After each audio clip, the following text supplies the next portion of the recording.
도련님이 결혼을 한다고 했을 때 정말 기뻤습니다. 저희 시동생은 늦은 나이까지 결혼을 안 하고 있었거든요. 어머님은 아버님을 잃으시고 도련님과 같이 살고 있었는데 매일 장가 가라고 잔소리를 했거든요. 하지만 도련님은 늦은 나이까지도 퇴근 후에 게임만 했지 도통 사람을 만나지 않았었어요. 그래서 모두가 다 도련님의 결혼을 포기했었어요. 그러던 와중에 갑자기 도련님이 결혼을 한다고 알려온 겁니다. 저 결혼하려고요. 나이는 저보다 조금 어리고요. 직업은 듣고 놀라지 마세요. 의사예요. 뭐? 의사? 네가 그런 사람을 어떻게 만났어? 그런 사람이 너랑 결혼한다니? 아유, 엄마도 참. 내가 뭐 어디가 어때서. 만난 지는 몇 개월 됐는데 둘 다 나이가 있어서 그쪽 집에서 결혼을 서두르나 봐. 나도 뭐 거부할 이유가 없지. 그러면 얼른 데리고 와보세요. 아유, 저는 좀 기대되네요. 도련님이 결혼이라니. 동서도 생긴다니까 좋은데요? 그럼 제가 한번 데리고 올게요. 그리고 엄마, 결혼 날짜 잡으라고 해도 되지? 지금 시간이 없으니까 좀 서두르려고. 아이고, 정말 꿈만 같다. 우리 둘째 아들이 결혼이라니. 아이고, 그래. 이번 주 주말도 되니까 어서 데리고 와. 그리고 날 어서 자꾸 결혼 진행해. 엄마는 아무나 상관없어. 어떤 사람인지 상관없으니까 얼른 서둘러라. 친구들 말 들어보면 동서랑 잘 지내는 애들이 더 많아서 동서가 들어온다면 정말 잘 지내보고 싶었어요. 저희 시댁은 특별함 없는 평범한 그 자체예요. 어머님은 상가 건물 하나 가지고 계신데요. 크진 않고 5층짜리로 된 흔한 동네 상가예요. 거기서 받는 새로 다달이 살아가고 계시고요. 잘 산다고 할 수도 없고 못 산다고 할 수도 없는 그런 형편입니다. 도련님도 평범한 중견기업 회사원이라 어떻게 의사를 만나서 결혼까지 하게 되었는지 너무도 궁금했어요. 게다가 숙기라고는 전혀 없는 인물인데 어떻게 그런 똑똑한 여자를 꼬셨는지도 궁금했지요. 제 생각에는 저희 도련님이 얼굴이 번지르르하고 키도 커서 외모로 보면 정말 연예인이거든요. 그 모습에 반해서 바보같이 외모로만 결혼하는 여자인 줄 알았는데요. 알고 보니 상여우였습니다. 시댁에 처음으로 인사온 그녀의 첫 모습은 까칠하고 방어적인 사람이었어요. 내가 우리 작은 아들이 결혼하는 게 소원이었어.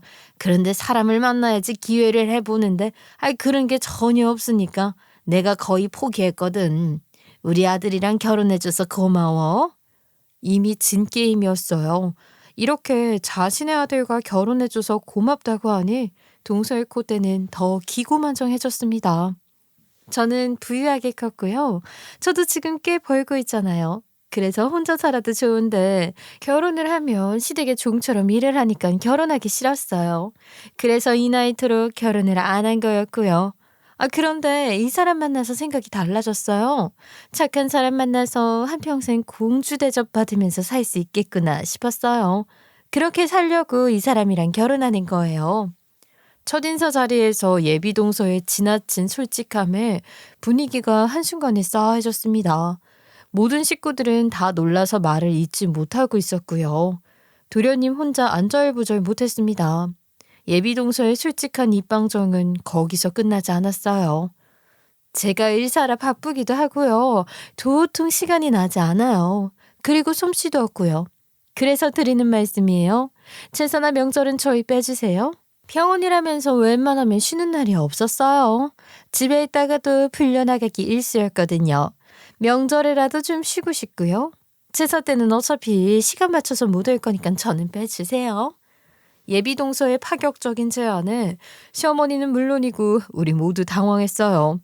너무 당돌하게 말하는 저 모습에 기가 막혀서 헛웃음이 나오더라고요. 그녀의 만행에 어머님은 굴하지 않고 할 말을 하셨습니다. 그럼 나는 며느리 언제 보냐? 너 말하는 뽐새 보니까 1년에 한 번 못 볼 것 같은데 그건 좀 아니지 않니? 음식 같은 거 안 시킬 테니까 제사는 새벽이라도 오고 명절은 3일 중에 하루는 와라. 그래서 반나절만 있다가 가. 그럼 됐지 뭐. 시어머니는 예비동서의 태도에 못마땅해하며 어머니도 기분 나쁜 티를 내며 말씀하셨죠. 거기서 그칠 줄 알았는데 예비동서는 불도저 같은 사람이었어요. 더 솔직하게 나오더라고요. 아니요, 어머님. 음식 못하고 바쁜 건 핑계고요. 그냥 오기 싫어서 그런 거예요. 그러니까 빼주세요. 시어머니와 예비동서가 칼만 휘두르지 않았지 엄청 팽팽한 기싸움이 벌어졌습니다. 어머님도 한치도 물러서지 않고 더 강하게 나갔어요. 오기 싫어도 와야 한다. 그게 결혼이고 그게 어른이야. 어떻게 너 하고 싶은 대로만 하고 살려고 하니? 그럼 제사 때는 때려 죽여도 못 오고요. 명절도 2번 중에 1번만 올게요. 그럼 됐죠? 오라니까. 와서 가족들과 오순도순 이야기도 하고 밥도 먹고 해야지. 그때 아니면 널 언제 봐. 그 대신 제가 명절이나 제사 비용 일체 다 들게요. 100만 원이면 되겠어요? 뭐? 100만 원? 제사와 명절 비용을 네가 다 대겠다고? 그리고 1년 명절 중에 1번만 오겠다고? 어머님은 100만 원에 놀랐습니다. 제사를 2번 지내도 될 정도의 금액이었어요. 자기가 안 오는 대신에 돈으로 해결하려는 동서의 제안에 어머님은 어느 정도 납득을 하셨습니다. 아이 그래라. 어차피 제사 음식이나 명절 음식은 큰애랑 해왔으니까 네가 없다고 해서 크게 달라지진 않을 거니까. 그럼 대신 1년 명절 중에 1번은 와. 저는 너무 기가 막히고 코가 막혔어요. 누구는 제사 음식, 명절 음식 하고 싶은가요? 제가 그동안 해서 아무 소리 안 하고 그 힘든 일을 다 해왔던 건 어머님이 어렵게 여기시는 조상님들의 존경하는 마음을 이해하기 때문이었어요. 그런 저의 순수함을 마치 돈이 없어서 미련하게 일하는 사람처럼 느껴졌고요. 그래서 저도 가만히 있지 않았습니다. 어머님, 그건 아닌 것 같아요. 누구는 돈 들이고 명절 제사 음식 안 해도 된다면 저도 돈 들이고 안 할래요. 같은 며느리인데 누구는 돈 준다고 빼주는 게 어딨어요. 저도 100만 원 드릴 테니까 저도 그럼 빼주세요. 예, 그럼 나보고 그걸 다 하라고? 나 혼자 그 많은 일을 어떻게 다 하니? 나 혼자는 벅차. 저도 100만 원 줄 테니까 명절과 제사에서 빼달라고 하니 어머님뿐만 아니라 남자들이요 다 눈을 부릅떴습니다. 동서가 돈 내고 안 한다고 하고 저도 같은 방식으로 안 한다고 했죠. 당연한 순리 아닌가요? 제가 원래 고분고분한 성격인데 이렇게 말을 하니까 다들 놀랐어요. 제가 여태껏 착하게 내내 거려왔기 때문에 이번에도 잠자코 있을 줄 알았나 봐요. 그럼 그 100만 원으로 사람 써서 하시던지요. 동서도 100만 원으로 주고 빠진다면 저도 똑같이 할 겁니다. 어머님이 아무 말도 못 하셨어요. 왜냐하면 여태껏 당신과 제가 그 힘든 일들을 다 나눠서 해왔었고요. 손아래 동서가 돈 주고 일 안 한다고 하는 걸 저도 같은 방식으로 안 한다고 하니까 뭐라고 할 수가 있나요? 결국 그날 제사는 저희가 주는 돈으로 절에 맡기는 걸로 명절에는 간단히 사 먹는 걸로 결론을 내렸습니다. 첫 인사 자리에서 집안의 제사를 좌지우지한 건 아마 저희 동서밖에 없을 거예요. 그 덕에 저도 좀 편해지긴 했지만 당돌하고 솔직한 동서를 좋지 않게 보게 된 계기가 되었긴 했습니다. 아무튼 그 둘은 결혼을 했어요. 어머님은 어떤 사람이라도 아들을 결혼시키고 싶어 하던 입장이었고요. 도련님도 잘난 의사 여자친구를 놓치고 싶지 않았겠죠? 게다가 예비동서도 집안에서 결혼하라고 재촉하고 있던 상황이어서 두 사람의 마음보단 상황이 결혼으로 몰아가고 있었어요. 결혼 준비를 하면서도 무수한 많은 잡음이 있었어요. 대부분이 동서의 만행에서 비롯되었지요. 동서는 귀찮고 싫은 건 돈으로 해결하려고 했고요. 어머님은 도리와 예의를 지키라고 했죠. 능력 있고 돈 많다고 시댁을 우습게 보는 동서가 좀 건방졌어요. 그래서 큰 소리도 많이 났고요. 도련님이 좀 중간에서 역할을 해줄 줄 알았지만 도련님도 동서한테 두 손 두 발 다 든 상태였는지 동서가 하자는 대로 끌려가는 느낌이었습니다. 그럼에도 불구하고 무사히 결혼을 하게 되었어요. 어머님이 많이 참은 걸 저는 알고 있어요. 그래도 소원을 이루었잖아요. 어머님 입장에서는 둘째 아들의 결혼은 무슨 일이 벌어져도 꼭 해내고 싶었던 일이었어요. 그래서 동서와 의견 충돌이 있을 때에도 동서한테 거의 다 맞춰주었어요. 그래도 어머님은 남는 장사라고 생각하셨습니다.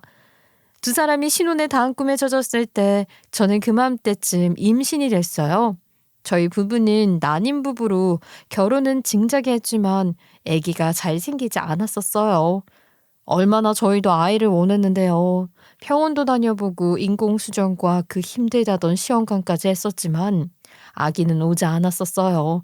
반쯤 포기했을 때 그제서야 임신이 된 것입니다.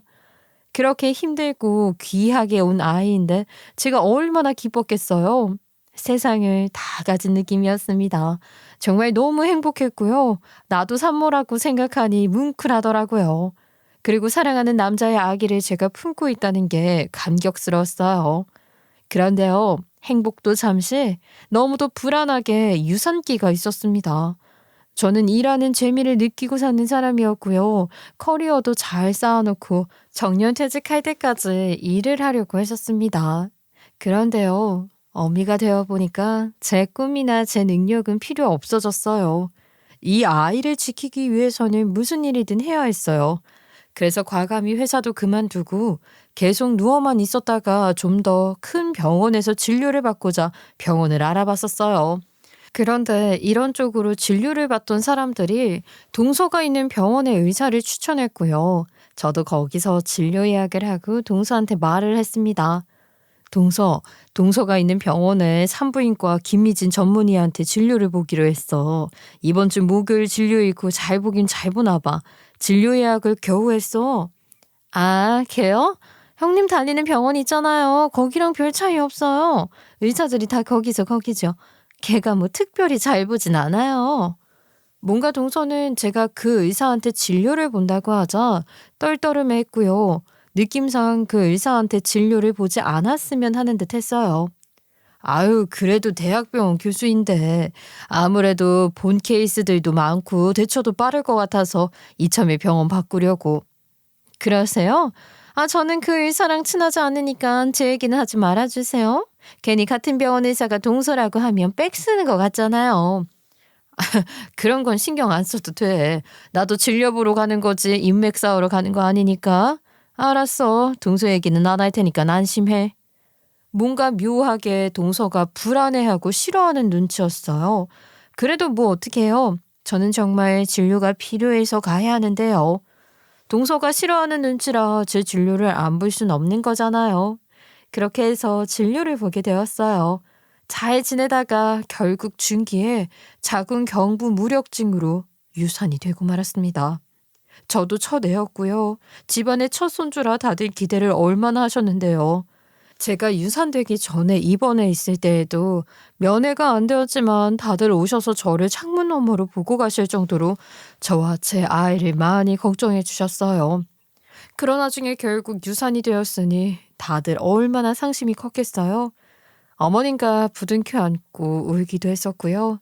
저는 너무 슬픔이 커서 저도 몇 날 며칠을 식음을 전폐하고 울었습니다. 유산 후에 제가 너무 안 좋아 보이자 어머님이 더 힘을 내셔서 제 밥 한 번 넘기게 해주시려고 많은 노력을 해주셨는데요.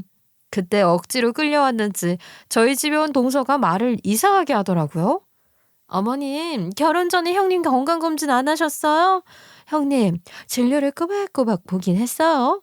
아유, 왜 멍청하게 애를 흘려보내놓고 이렇게 슬퍼만 해요. 여러 사람 피곤하게. 동서 억지로 왔구나. 그럼 가. 이상한 말 하지 말고. 그게 의사라는 사람이 할 말이야? 건강검진을 했으면 그런 것도 나오냐? 아유, 나는 몰랐네. 결혼 전에 건강검진 같은 거 생각해 본 적이 없어. 큰애가 어디 많이 안 좋은 거냐? 영영 애를 못 낳는 것은 아니겠지. 진료만 잘 받으면 애 안 흘려보낼 수 있었던 거야? 어머님은 동서의 말 한마디에 많이 불안해하셨어요. 그런데 여기서 두 사람이 제 앞에서 할 소리는 아니지 않아요? 가뜩이나 슬프고 화나 있는 상태에서 저런 말 들으니까 기분이 너무 나빠서 저도 한 소리 했어요. 동서는 자궁 무력증에 대해서 알고는 하는 말이야? 이게 뭐 건강검진에서 나오는 줄 알아? 의사 맞아? 그리고 내가 꾸준히 진료받고 이 병원으로까지 옮겨서 진료를 본 건데 내가 안 한 게 뭔데? 내가 예약했을 때 동서한테 전화했었잖아. 나도 할 만큼 다 한 거야. 유산은 슬프지만 어쩔 수 없었던 일이고 지금 애 잃고 슬픈 사람한테 그게 할 소리니? 아유, 형님, 속상해서 그러죠. 조금만 대처를 잘했으면 이런 상황이 안 왔을 거라 생각해서 그런 겁니다. 속상해도 내가 더 속상해. 그리고 동서 저번부터 말하고 싶었던 게 있는데 말 조심 좀 해줬으면 좋겠어. 생각을 좀 하고 말을 하라고. 너 하고 싶은 대로 말 짓거리는데 그러면 안 되는 거야. 그리고 어머님, 동서 지금이라도 건강검진 시켜보세요. 자궁 내막 길이까지 재서 보고하라고 해요. 대비를 할 수 있다잖아요. 제가 이렇게 말을 하니까 동서가 저를 죽일 듯이 째려보더라고요. 지도 말을 잘못한 걸 깨달았겠죠. 다른 사람 일이니까 막말 짓거렸지만 자기 일이 되니 기분 나쁜 말인지 알게 된 것입니다. 역시 역지사지의 자세를 가져야 해요. 그게 부메랑이 되어서 자신에게 돌아오니까요. 그런데요, 어머님이 더 기가 차더라고요. 그럴까? 작은 애야, 너네 병원에서 건강검진 하잖아. 너라도 건강검진 받아서 알려주는 게 어떻겠니? 예? 저보고 지금 건강검진에서 몸 상태를 알려주라는 말이에요? 어머님도 참 어머님이시네요. 왜? 네가 건강검진 중요하게 말했잖아. 너라도 해서 가져와라. 그래야 대비를 할 거 아니니? 저희 어머님이 안 그러셨는데요. 주변 환경에 잘 휘둘리는 것 같더라고요. 동서의 한마디에 건강검진 안 해서 아쉬운 마음 저한테 보이시고 또 제가 동서는 건강검진 시키라니까 바로 동서한테 결과지를 가져오라니 어머님도 참 잘 휘둘리시고 생각 없이 말씀하시더라고요. 물론 불안한 마음이 있어서 그러겠지만 그래도 예의는 아니잖아요. 거기서 어머님께 좀 많이 실망했습니다. 그런데요, 동서가 집에 가면서 어머님께 뭐라고 한지 모르겠지만 그 다음부터 시어머님이 저한테 그러더라고요. 예, 우리 집은 무슨 일이 있어도 대가 끊기면 안 되는 집이다. 그러니까 무슨 수를 써서라도 애를 가져야 한다. 알겠지? 네, 어머님. 어머님 뜻 때문이 아니라 저희 부부가 아이를 많이 원해요. 그러니까 걱정하지 마시고 기다려주세요. 몸이 다 추스려지면 다시 병원 가볼게요. 옛날에는 애 못 나오면 씨바지나 첩을 들이기도 했잖아. 그때는 뭘 그렇게 해서까지 대를 잇나 싶었거든. 그런데 요즘 그 기분을 아주 이해하고 있어. 그래서 뭐예요? 제가 애를 못 낳으면 뭐 씨바지나 첩을 들일 생각을 하신다는 말씀이세요? 아니, 얘는 그게 아니라 요즘 첩이 어딨니? 씨바지가 어딨고. 그렇게 되면 상간죄로 잡혀가. 그렇게 되진 않겠지만 그렇게 된다면 다른 방법을 찾아본다는 말이지. 어머님, 확실하게 말씀드릴게요. 제가 애 못 낳는다고 불임 판정받으면 남편 반납할 테니까 어머님이 데리고 사세요. 그리고 저희 난임인 거 제가 이유 설명 안 드렸는데요. 제 탓 아니에요. 어머님 아들이 정자수가 모자란다고 합니다. 그런 아들 데리고 다른 여자 붙여봐 보세요. 애가 생기나 안 생기나. 뭐? 우리 아들이? 세상에나. 아이고, 그랬구나. 나는 그런 줄도 모르고. 얘 큰애야. 몸조리 잘해. 내가 너 신경 안 쓰이게 얼른 전화 끊어야겠다. 자궁 무력증으로 제 뱃속에서 귀한 아이가 하늘로 먼저 갔지만 저희가 난임인 건 정말 남편 탓이 맞아요. 제가 유산이 됐다고 해서 임신에 대한 모든 걸 제 탓만 하나요? 저도 이런 얘기까지 안 하려고 했는데 하도 기가 막히고 어머님이 기고만장하셔서 저도 말하게 된 것입니다. 그때서야 어머님이 태도가 바뀌시더라고요. 반찬도 많이 해주시고 마음을 잘 먹으라고 하루에 한 번씩 좋은 말씀이 담긴 문자도 보내주셨습니다. 저도 그런 말 신경 쓰지 않으려고 했어요. 그런 말 하나하나 신경 쓰고 곱씹으면 제 기분만 나빠지니까요. 한편 바빠서 제사나 명절은 못 지내다던 동서는 시간이 남아도는지 시댁에 자주 들락거렸어요. 동서가 처음 인사 올 때 시댁 식구들과 별로 마주치고 싶지 않아 하는 것 같았는데 돈이 많아서 그런지 어머님이랑 쇼핑도 다니고 1박 2일 여행도 같이 다니더라고요. 어머님도 엄청 좋아하셨고요. 어머님이 저한테 그런 말을 하진 않았는데요. 동서가 그런 일을 할 때마다 저한테 문자를 했어요. 형님, 저 어머님과 쇼핑 갔다가 전화해요. 딸이 없어서 그런지 옷도 다 낡고 유행이 지났어서 제가 여러 벌 사드렸어요. 형님은 그동안 어머님 옷장 한번 안 열어보시고 뭐 하셨어요? 동서가 어머님을 그렇게 생각하는 줄 몰랐네.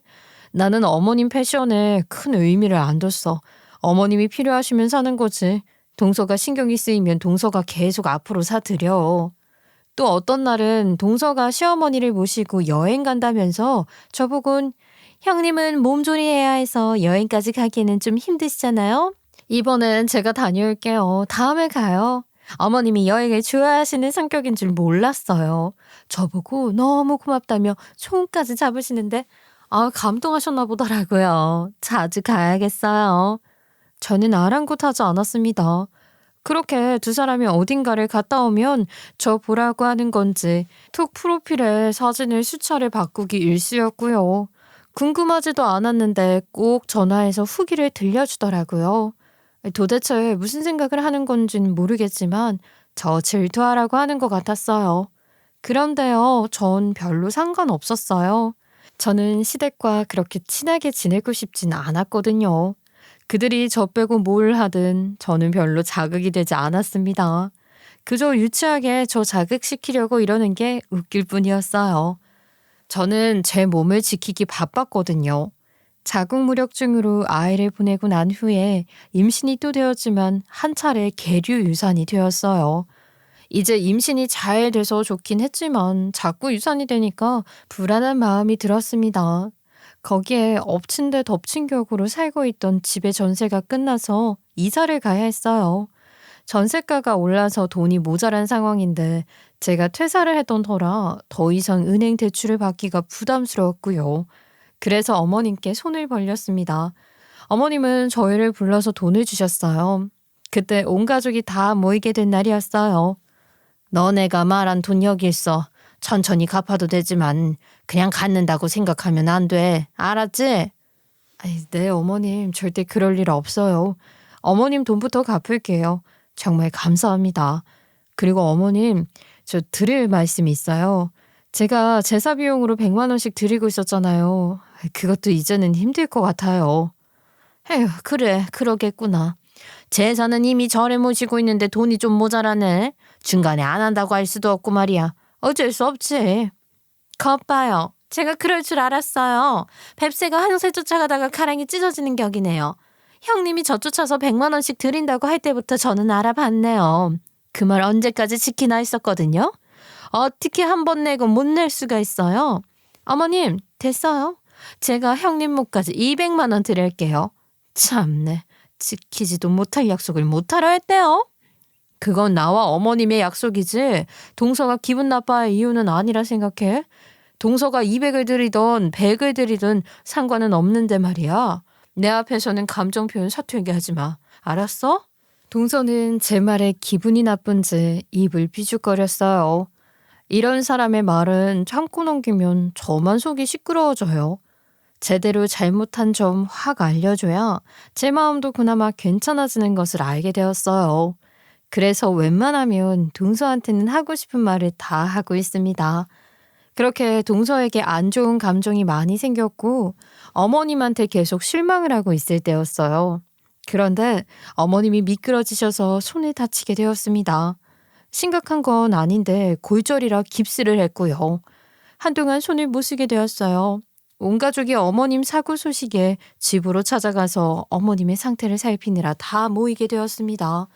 그런데 어머님이 이상한 걱정을 하고 계셨어요. 내가 8일에서 아무것도 할 수가 없다. 마음은 산에 가서 약초도 다 빼오고 싶은데 몸 한 군데가 아프니까 아주 피곤해. 다다음 주가 둘째 생일인데 일을 어쩌면 좋니? 시어머님, 제가 결혼하고 첫 생일 때 손수 밥을 지어서 대접해 주셨어요. 원래 결혼하고 며느리 첫 생일은 시어머니가 해주는 거라고 어머님이 어디서 들으셨다고 해요. 그래서 상다리 휘어지게 맛있는 음식을 차려주셨는데요. 동서는 첫 생일을 챙겨주지 못하셨고 두 번째 생일도 못 챙겨주셔서 이번에는 꼭 챙겨주셔야겠다고 하셨어요. 생일이 다가오자 어머님은 당신의 몸보다 그 걱정이 먼저셨어요. 그런데요, 그 걱정이 도가 지나쳐 저한테까지 넘어오게 되었습니다. 큰애야, 네 동서가 결혼하고 생일 2번 다 못 해줬는데 내가 손수 밥을 해주고 싶었지만 상황이 또 이렇게 돼버렸으니 어쩌겠니? 그래서 말인데 이번 생일만큼 집에서 먹이고 싶은데 네가 좀 해주면 안 되겠니? 동서지간이고 손 아래 동서 아끼는 마음으로 이 정도는 형님 된 도리로 차려줄 수도 있는 거 아니겠니? 이번 생일은 이건 꼭 해주고 싶은데 네가 좀 해줬으면 좋겠어. 어머님도 무리한 부탁이라고 생각하시는지 쩔쩔매면서 저에게 정중하게 부탁하셨어요. 그런데요, 저는 그 말을 듣는 순간부터 속에서 우라가 치밀더라고요. 그깟 첫 생일이 뭐가 중요한데요. 당신이 못하면 그냥 맛집 가서 한 끼 사주면 되는 것을 왜 다른 사람 손까지 빌리면서 챙겨주려고 하는 건데요. 저는 이렇게 쩔쩔매면서 말하는 게 아니라 생일자인 동서한테 상황 설명을 하고 양해를 구하는 게 더 쉽지 않아요? 게다가 제가 동서한테 안 좋은 감정이 있다는 걸 알면서도 저한테 이런 부탁을 하는 건 어머님이 무조건 잘못했다고 생각해요. 거기에 제가 그맘때 또 임신이 되었어요. 임신 초기에 자궁무력증으로 중기에 유산된 이력도 있고 초기에 계류유산 한 적도 있어서 무리하면 절대 안 되는 상황이었어요. 그런데 자꾸 유산이 되니까 차라리 안정기 때 말씀을 드리자 하고서 임신 사실도 숨기고 있었을 때였습니다. 어쨌든 저는 동서의 생일상을 차려줄 수가 없는 상황이에요. 모든 걸 다 말하지 않았지만 둘러댔습니다. 어머님 아파서 모인 자리인데 싸우기 싫어서 조심스럽게 말했어요. 어머님, 제가 몸이 좀 안 좋아서요. 병원에서도 무리하지 말라고 했어요. 그래서 동서 생일상은 제가 차릴 수가 없을 것 같아요. 아이, 너 일하는 것도 아니고 당장 내일 동서 생일도 아니니까 2주 쉬고 장 봐서 차려주면 되지 않니? 그때까지는 회복을 하겠지. 어머님은 제가 어디 아프냐고 묻지도 않고 그저 동서 생일상을 차려줄 방법만 궁리하셨어요. 이게 하루 이틀 쉰다고 해서 될 일이 아니에요. 어머님, 제가 웬만하면 어머님 부탁이니까 들어드리고 싶었는데요. 제가 사정이 많이 안 좋아서요. 그러니까 이해해 주세요. 이 정도 말했으면 한 발짝 물러설 줄 알았거든요. 그런데 여기서 동서가 나서면서 싸움으로 번져졌습니다. 형님, 그냥 그 생일상 차려주기 싫은 건 아니죠? 혹시 돈 들까봐 그래요? 아유, 차요. 돈은 제가 줄 테니까 형님이 차려주세요, 좀. 저도 생일상 받고 싶거든요. 거하게 차려보세요. 동서는 30만 원을 지갑에서 꺼내며 돈을 툭 던지는 게 아니겠어요? 재수 씨, 이건 아니지 않아요? 우리가 돈이 없겠어요? 자꾸 왜 이렇게 싸움을 붙여요? 아, 형, 아무리 그래도 그렇지 싸움을 붙인다니. 이 사람이 표현을 잘못해서 그렇지. 도와드리려고 하는 거야. 도련님, 정신 똑바로 차리세요. 이게 도와주려는 사람의 태도예요? 참나. 야, 너 어디다 대고 이래라 저래라야. 네가 돈 주면 내가 네 하고 할 줄 알았어? 이런 돈은 나한테도 있어. 네가 뭔데 나한테 이렇게 대? 어디서 사람을 무시해? 어디다 대고 손윗 사람한테 돈 던지면서 상차리라고 해. 너 내가 말 조심하라고 했지? 내가 네 말을 언제까지 참아줘야 하는 거야? 인연이 진짜 돈이면 다 되는 줄 알아? 싹수 없는 동서의 행동에 제 남편도 놀라 한마디 했고요. 서방님도 놀랐지만 자기 부인이라고 감싸기 바빴습니다. 철없고 예의 없는 저 두 사람을 어떻게 해야 할까요? 저도 안정을 취해야 하는 몸이지만 화를 억누를 수 없어서 동서와 서방님을 나무랐어요. 한마디로 개지랄을 했습니다. 제가 하도 난리를 치니까 시어머님이 처음에는 저를 말렸어요.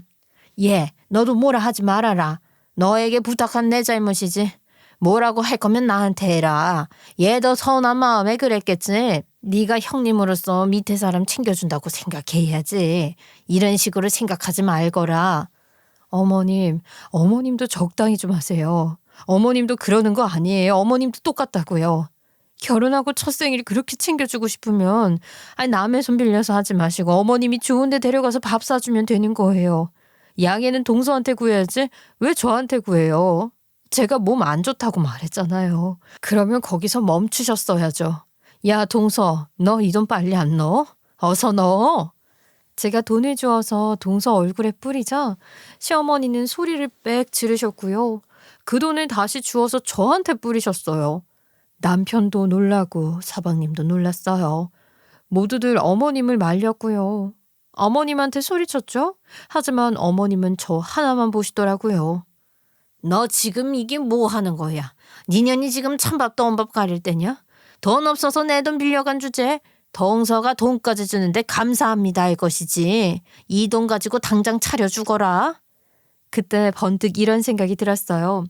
여기서 싸워봤자 제가 얻을 수 있는 것이 없고요. 어머님은 지금 동서한테 완전 푹 빠져서 제가 뭐라고 해도 안 들릴 거라는 걸요. 그때 제가 이를 갈았어요. 오늘 받은 수모는 되갚아 주리라 다짐을 하면서 그날은 씩씩거리며 집으로 왔습니다. 어머님은 제 기분은 생각도 안 하시는지 며칠 후에 제 통장으로 동서가 준 30만 원을 넣었어요. 예, 그래도 돈이라도 남는 게 있잖니. 적당히 차려주면 평생 두고두고 고마운 마음을 가질 텐데 그 정도는 해줄만 하지 않니? 어머님, 동서가 저한테 고마워할 것 같지도 않고요. 저도 그런 걸 원하면서 일하고 싶지 않아요. 돈은 다시 돌려드릴 테니까 그런 줄 아세요. 그런데 바로 동서한테 전화가 온 게 아니겠어요?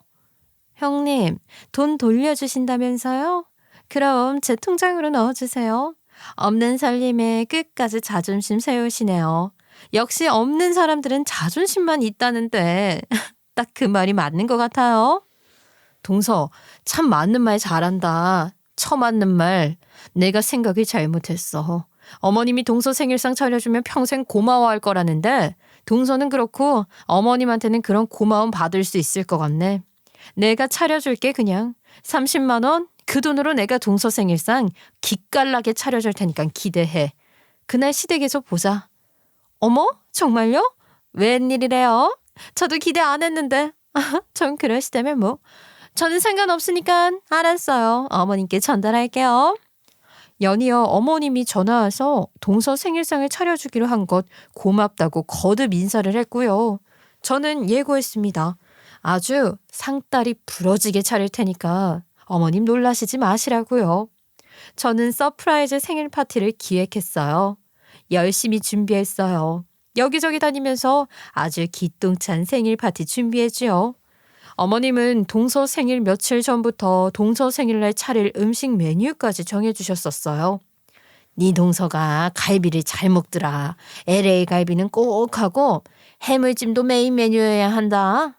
그리고 나머지는 전 몇 가지랑 얘가 나물도 좋아하던데 한 3가지 정도만 하고 물김치는 지금 담가 놓으면 며칠 뒤면 맛있게 익겠다. 할 수 있지? 저는 사실 한 귀로 듣고 한 귀로 흘렸어요.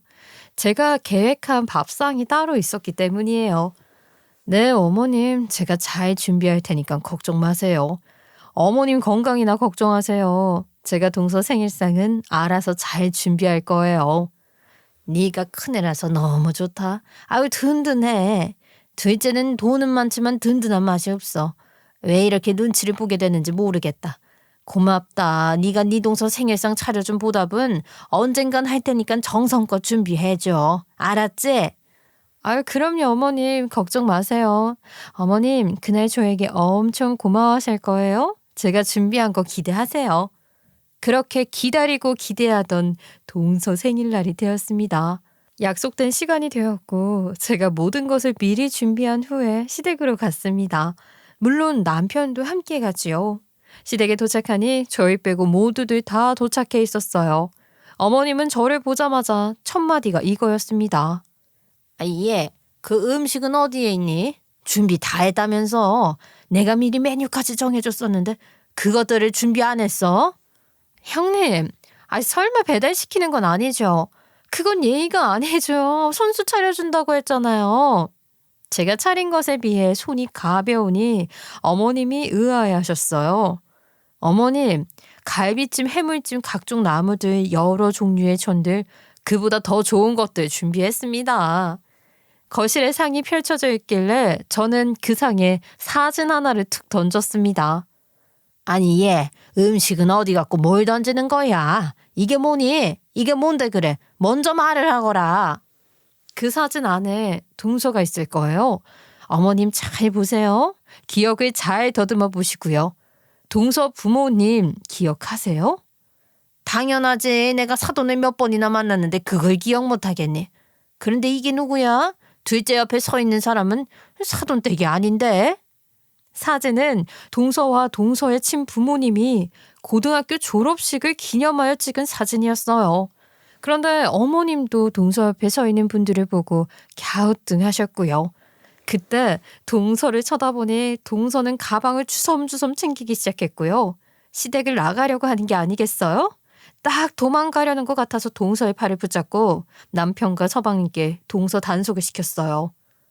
여보, 이게 누구야? 장인장모님이 아닌데 말을 해봐. 이게 누구야? 도대체 뭘 감추고 있는 거야?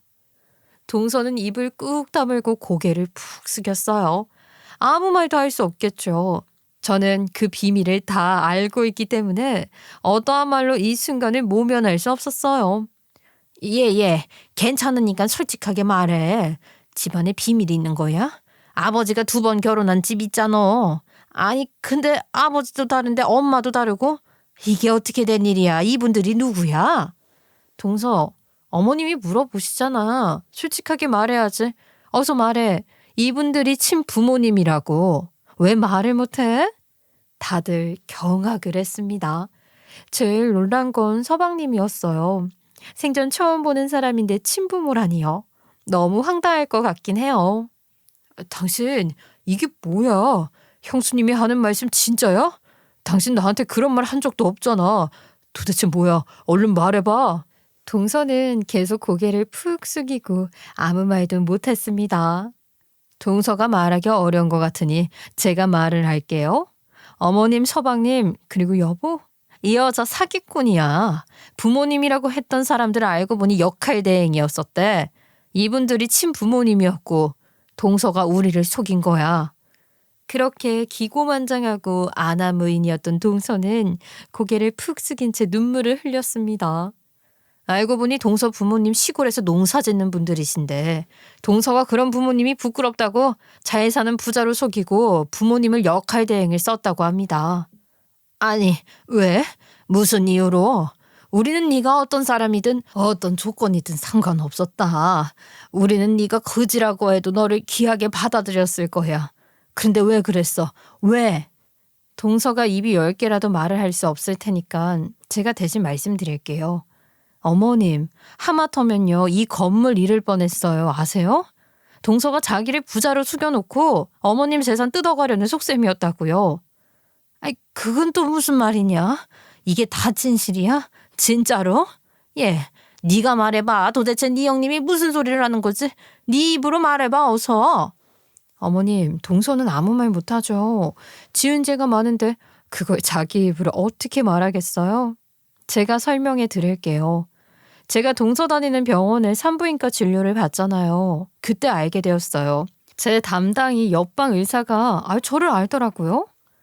제가 다니는 대학병원 산부인과 전문의 옆방 의사가 진료 대기 중인 저를 먼저 알아봤었습니다.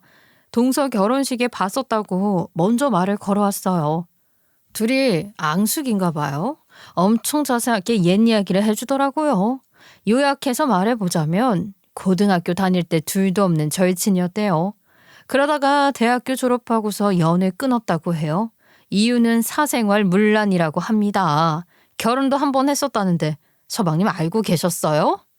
뭐? 아이 그럼 재혼이라는 거야? 정말이야? 예, 너 말 좀 해봐라. 아니라고 말 좀 해봐. 어머님은 소리를 지르면서 우셨어요. 아니길 바라지만 왜인지 직감상 맞는 것 같았나 봐요. 평정을 유지하던 서방님이 상황 판단을 하지 못하고 한마디 던지시더라고요. 저 형수님, 앙숙이라고 하는 자의 말은 걸러 들어야 하는 거 아닌가요? 사이가 안 좋은 사람한테 무슨 말을 못하겠어요. 말도 지어낼 텐데 걸러 들어야죠. 그거 믿고 이러는 거예요? 그럼 저 사진은 어떻게 설명할 건데요? 서방님, 잘못 걸려들었어요. 동서가 그렇게 순진한 사람이 아니에요. 동서 전 남편과 연애할 때에는 임신과 수술을 밥 먹듯이 했다고 해요. 의무기록지 빼보세요. 그리고 결혼은 한 번 했지만 혼인신고는 안 했다고 해요. 동서 친구들한테 몇 번 물어보면 바로 나올 겁니다. 동서 전 남편이 좀 잘 살았는데 결국에는 헤어졌고 동서가 그 집에서 나오면서 돈을 엄청 뜯어왔다고 하네요. 그래서 있는 척하고 다닐 수 있었던 거고요. 그 일 이후로 이렇게 하면 돈 뜯을 수 있다는 것을 알게 된 후에 이 남자 저 남자 만나면서 돈 뜯는 게 취미라고 합니다. 뭐라고? 아이 세상에, 그게 정말이야? 결혼에 수술에 돈까지. 아이고 아이고. 어머님은 반쯤 정신이 나가셨고요. 소리를 지르며 우시기만 하셨습니다. 형수님, 무슨 말 하시는지 잘 알겠습니다. 그런데요, 저 속았다고 생각 안 해요. 과거는 과거일 뿐이고요. 이 사람이 저 만나서 다른 사람 됐을 수도 있는 거잖아요. 생각해 보세요. 결혼하면서 저희 엄마한테 그렇게 잘했는데 제가 봤을 때 이 사람은 가정에 충실한 사람이었어요. 과거는 잊어줘야 해요. 아유, 이 바보 같은 서방님은 현실을 부정하는 건지 아니면 사태를 직시하지 못하는 건지 이렇게 바보 같은 말만 해댔습니다. 자기가 속은 건 생각지도 못하더라고요. 아마 가스라이팅을 당한 것 같기도 해요. 동서는 계속 고개를 숙이고 아무런 말도 하지 못하고 있었어요. 서방님, 이런 말 어떻게 들리실지 모르겠지만 참 바보 같네요. 얼마나 더 속아야 정신을 차리실 거예요? 저도 그 의사한테 그런 말 들었을 땐 그래, 과거는 과거지 하고 넘어가려고 아무 말 안 했었어요. 저도 그냥 넘어가려고 했다고요. 그런데 자기도 쥐뿔도 없는데 심지어 사기쳐서 부를 축적한 주제. 계속 돈으로 사람 열받게 하니까 저도 꿈틀댔는데요. 그보다 더 충격적인 이야기 하나 해드릴까요? 동서의 생일상에 복수극을 계획하고 있던 중에 알게 된 사실이 하나 더 있었습니다. 시댁은 상가 건물 꼭대기층이에요. 건물 전체가 시댁 거고요. 좋은 상가는 아니지만 그래도 이 동네에서는 꽤 괜찮은 건물이거든요. 몫이 좋아요. 그런데요, 최근에 동네를 지나가는데 저를 아시는 부동산 할아버지가 저를 다급히 불러서 이런 말씀을 하셨습니다. 어떤 젊은 여자가 와서 이 동네에 건물을 살까 하는데 새댁네 시댁 건물을 꼭 집으면 말을 하더라고. 그 건물에 관심이 많이 있다면서 월세랑 매입 가격을 묻는데 매물로 나와 있지 않다고 하니까 아쉬워하면서 그냥 갔어. 그래서 말인데 혹시 팔 생각 없어? 어르신, 그건 제 건물이 아니라 어머님께 여쭤보셔야 되는데요. 어머님 수입이라 아마 안 파실 거예요. 그런데 이 별 볼 일 없는 동네 상가를 왜 사려고 하는데요? 누군데요? 잠깐만. 명함 받아놓은 게 있는데 여기 있네. 의사라고 하되 돈 많이 벌어서 안정적인 수입을 원한다고 건물을 사고 싶다고 했어. 부동산 사장님께서 보여주신 명함을 보니 세상에 동서 이름이 떡하니 박혀 있는 게 아니겠어요? 어르신, 이 사람이 저희 시댁 건물을 사려고 했다고요? 진짜 맞아요? 정말이에요? 그렇다니까. 대출은 얼마가 껴있는지 주변과 얼마나 차이가 나는지 엄청 알아보고 갔어. 아무래도 부동산 사장님은 저희 동서의 존재를 모르는 듯한 것 같습니다. 하긴요, 결혼식장에도 오지 않으셨고 동네를 걸어서 다닐 일이 없잖아요. 보통 차를 타고 와서 시댁에서 있다가 가거나 어머님을 모시고 어딜 가거나 해서 동네 사람들이 저희 동서를 모를 수도 있겠다고 생각했어요. 그런데 동서가 간도 크게 동네 사람들을 이용해서 이런 사기극을 계획하고 있을 줄은 몰랐어요. 제가 겪었던 이야기를 시댁 식구들한테 하니까 어머님은 그 즉시 부동산에 전화 걸어서 물어봤어요. 그 명함의 이름도 물어봤고요. 동서의 이름이 맞았습니다. 부동산 사장님도 그 집 마음에 들어하는 사람이 있다고 큰며느리한테 말해뒀으니까 팔 거면 팔라고 하셨어요. 어머님은 전화를 끊고 바로 동서의 멱살을 잡았습니다. 너 도대체 뭐 하는 애야? 너 도대체 뭐 하는 애인데 우리한테 이래? 우리한테 왜 이래? 우리가 너한테 뭘 잘못했다고? 너 도대체 왜 이래? 어머님은 장롱에서 동서가 사준 것들 다 가지고 나와서 던져버렸어요. 너 이거 다 가지고 가. 다 필요 없으니까. 너 내 건물 사려는 거 아니고 훔쳐가려고 염탐했냐? 어? 너 무슨 속셈으로 그런 거야? 말을 해, 이거서 말을 하라고. 어머님이 동서를 잡고 흔들고 몇 대 쥐어박자 드디어 동서가 입을 열었습니다. 너 의사는 맞아? 의사인 척 하는 거 아니야? 너 도대체 진실이 뭐냐? 네가 억울한 게 있으면 말을 해봐. 네, 형님 말 다 맞아요. 이분들이 저희 부모님이고요. 저희 부모님이라고 뵙던 분들은 역할 대행하신 분들 맞습니다. 그리고 저 결혼도 한 번 했었어요. 그 사람이랑 사귀면서 수술도 많이 했고요. 결혼한 후에 가난해서 계속 무시받다가 애 안 생겨서 매달 시달렸어요. 그러다 전 남편이 바람났는데 그 여자랑은 한 번에 임신돼서 저 쫓겨난 거예요. 그리고 입막음으로 돈 몇 푼 쥐어줘서 그걸로 팔자 폈네요. 혼인신고 안 했으니까 결혼 안 한 거라고 해도 되지 않아요? 호적은 깨끗하다고요. 그리고 저 의사 맞고요. 병원 홈페이지 가면 제 사진 떡하니 걸려 있잖아요. 제 진료실 있는 것도 다 봤으면서 왜 이러세요? 의사라는 건 사실이니까 그럼 된 거죠. 그 후로 여러 남자 만난 거 맞는데요. 제가 일부러 그 인간들 돈 뜯은 거 아니에요. 그 인간들이 저 좋다고 이것저것 준 거지. 제가 먼저 달라고 한 거 아니라니까요. 그리고 어머님도 저 좋다고 같이 쇼핑 다니고 여행 다닌 거 아니에요? 왜 저만 쓰레기 만들어요? 그래, 동서. 오해가 있었다고 치자. 그런데 왜 어머님 상가는 물어본 거야? 왜 내놓지도 않은 상가 내놓으면 사겠다고 한 거야? 동서는 그러니까 다시 꿀먹은 벙어리가 되었죠. 내가 맞춰볼까? 어머님 건물 동서가 관리해준다는 명분으로 명의 변경하고 꿀꺽 삼키려는 거잖아. 내가 모를 줄 알아? 그 전 남자친구들한테도 그랬잖아. 처음에 돈으로 한심 사고 나중에는 큰 거 뺏어오는 방식이었잖아. 그렇게 해서 동서한테 재산 뺏긴 한 명은 포기 상태, 다른 한 명은 지금 소송 중이라는데 내가 모를 줄 알았어? 보니까 서방님도 혼인신고 안 했던데 돈 떼먹고 도망가려는 수법인 거잖아. 일사라면 돈도 많이 버는데 도대체 왜 이런 사기꾼 같은 짓을 하고 다니는 거야? 그러자 동서는 얼굴이 새빨개져서 가방을 들고 후다닥 도망을 갔어요. 뒤늦게 서방님이 따라 나갔지만 놓쳤다고 합니다. 내가 너무 사람을 믿었어. 내가 너무 홀라락 넘어갔어. 내가 우리의 결혼이 급해서 알아보지도 않고 그냥 막 시켰어. 이를 어쩐담, 이를 어째. 아이고. 어머님은 그날 이후로 알아누우셨어요. 서방님이 급하게 집으로 가보았지만 동서는 그날 이후로 집에 들어오지 않았대요. 그때가 주말이었는데 월요일이 되고 나서 저는 동서를 찾으러 병원에 갔어요. 뻔뻔하게 진료를 보고 있더라고요. 저도 배운 사람답게 뱃속에 아이도 있으니까 최대한 정중하게 동서를 만났습니다. 그냥 가면 안 만나줄 것 같아서 외래로 대기하고 만났어요.